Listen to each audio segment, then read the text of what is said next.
Pension ഗുണഭോക്താക്കളുടെ കാത്തിരിപ്പ് അവസാനിക്കുന്നു. ഗുണഭോക്താക്കൾക്ക് വീണ്ടും സന്തോഷ വാർത്തയെത്തി. എല്ലാവിധ സർക്കാർ അറിയിപ്പുകളും നിങ്ങളിലേക്ക് എത്താൻ ഈ ചാനൽ സബ്സ്ക്രൈബ് ചെയ്യുക. 2025 മാർച്ച് മാസത്തിലെ പെൻഷൻ തുകയുടെ വിതരണമാണ് ആരംഭിക്കാൻ പോകുന്നത്. ഇതോടൊപ്പം തന്നെ കേന്ദ്രവിഹിതം മുമ്പ് മുടങ്ങിയിട്ടുള്ള ഗുണഭോക്താക്കൾക്കുള്ള വിതരണം ആരംഭിച്ചു എന്നുള്ള സന്തോഷ വാർത്തയും പുറത്തുവരുന്നുണ്ട്. 200, 300, 500 എന്നിങ്ങനെ കുറവ് വന്ന തുകയാണ് അക്കൗണ്ടുകളിൽ എത്തിത്തുടങ്ങിയിട്ടുള്ളത്. ഇനി ഗുണഭോക്താക്കൾക്ക് 3 മാസത്തെ സാമൂഹിക സുരക്ഷാ പെൻഷൻ കൂടി കുടിശ്ശികയാണ്. തനതു മാസത്തിലെ തുകയോടൊപ്പം കുടിശ്ശിക വിതരണവും സർക്കാരിന്റെ ഭാഗത്തു നിന്ന് ആരംഭിക്കുന്നു.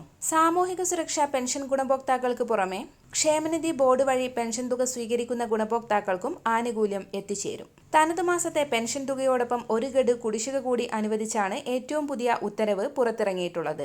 62 ലക്ഷത്തോളം വരുന്ന കുടുംബങ്ങളിലേക്കാണ് സഹായം എത്തിച്ചേരുക. വരാനിരിക്കുന്ന തിരഞ്ഞെടുപ്പുകൾ കൂടി മുൻപിൽ കണ്ടുകൊണ്ടാണ് സർക്കാരിന്റെ തിരക്കിട്ട നീക്കം. ഈ സാഹചര്യത്തിലാണ് കുടിശ്ശിക കൂടി എത്തിച്ചേരുക.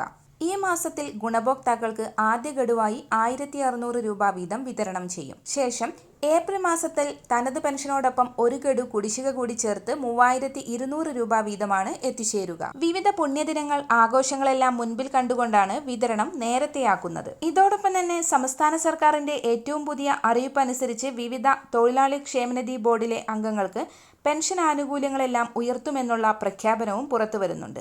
നിർമ്മാണ തൊഴിലാളി പെൻഷനും കൊടുത്തു തീർക്കുമെന്നുള്ള അറിയിപ്പുകളും പുറത്തുവരുന്നുണ്ട്. എല്ലാവിധ സർക്കാർ അറിയിപ്പുകളും നിങ്ങളിലേക്കെത്താൻ ഈ ചാനൽ സബ്സ്ക്രൈബ് ചെയ്യുക.